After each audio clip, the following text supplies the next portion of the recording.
Good morning, Acacia family. Welcome to day number 52 of Corona Days. This will be our 26th remote learning day, huh? Like my nice zebra stripes. We got the beautiful sunrise out there in the east. It looks like it's going to be an amazing day. So hopefully get some time to get out there and enjoy springtime.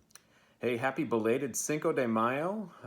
The 5th of May, which was yesterday, is a day that Mexico celebrates a military victory over France. So it's kind of like Independence Day for Mexico.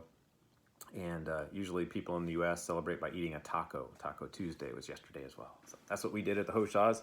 Hope you guys enjoyed your day. We have officially pivoted, that's the new fancy word for changed over, to project-based learning. So hopefully you received your packets Monday this week and you have information about your projects. I am very excited to hear about some of the different subjects that are being investigated and researched and the projects that are being designed around those subjects. Some of the projects I've heard about so far: constructing a Viking ship model, designing a giant diorama, making Roman concrete from scratch, rebuilding a motorcycle, sewing a quilt, writing Latin fairy tales complete with pictures of family members dressed up in costumes. That'll be epic. Building a prairie dog home model, not a model home, but a home model. That'll be great, learning about prairie dogs and their lives. Cooking a foraging menu, actually going through the different nuts and berries and foods available in our own backyards and cooking real live food out of those goodies. That's great. And of course, leave it to the Rudds and to the Keys family. They're actually going to butcher a pig together. So that's a pretty crazy project there. They have named the pig. It is Chris, middle initial P, and last name Bacon. So I call this social distancing with bacon, but it's going to be an interesting adventure no matter what. I know for a fact I can't wait for our show and tell celebration. I think it's going to be really amazing. So make sure you make today your masterpiece, get working on those projects, and enjoy that active learning. Announcements: please don't forget, parents, to schedule a meeting for your students, and you can attend to, with their teacher. May 11th or 12th, there's a Sign Up Genius tool that we're using to schedule and reserve those appointment times. So you should find a link in the newsletter that I emailed to you last week. And if you need help with that, just let me know. Also, if you have not yet ordered a yearbook, you want to go to that Hot Lunch online website for Acacia and look at the May menu. There's actually a menu item called yearbook, so you'll be able to order a yearbook through that link. And if you look at the newsletter that I sent last week, that link is attached. If you haven't yet returned your re-enrollment forms or contacted me about your plans, please try to do so as soon as possible. This information is really important to us as we put our plans together for the very near future. Tomorrow is the National Day of Prayer, so we'll talk about that more tomorrow, but just want to bring that to your attention. Kokomo is actually going to host a virtual event at noon on Facebook, so put that on your calendar. You can go to NDP, National Day of Prayer, so just do NDP Kokomo in Facebook to enjoy that service. I also encourage your family to set aside some special time just to pray together, okay? Pray for each other, pray for our community, nation, and world, and just glorify God and enjoy Him through those prayers. Our story today will be chapter 14 of The Lion, the Witch, and the Wardrobe.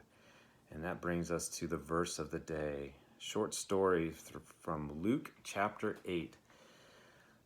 One day, Jesus said to his disciples, "Let's go over to the other side of the lake." So they got into a boat and set out. As they sailed, he fell asleep. A squall came down on the lake, so that the boat was being swamped, and they were in great danger. The disciples went and woke him, saying, "Master, Master, we're going to drown." He got up and rebuked the wind and the raging waters. The storm subsided, and all was calm. "Where is your faith?" he asked his disciples. In fear and amazement, they asked one another, "Who is this? He commands even the winds and the water, and they obey him." So to fully appreciate the story, you probably need a few definitions. A squall is like an intense storm, and swamped in a boat is a bad thing. A swamped boat is one that is sinking, right?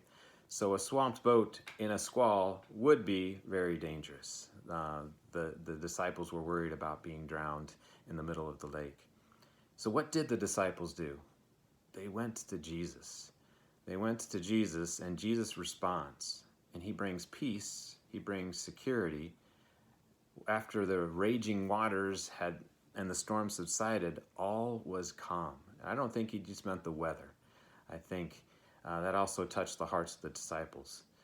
It's true that they were fearful, but they turned to Jesus, and Jesus made all things calm. So, according to Genesis, God spoke words, and the heavens and the earth were created, including its weather, right? God called his son the Logos, which means the ultimate word. And I think it's awesome, yet reasonable, that Jesus, the Logos, would have command and control over that which was created by him and through him. This word had words that could calm the storms. The response of the disciples, they were amazed. And I hope you are too.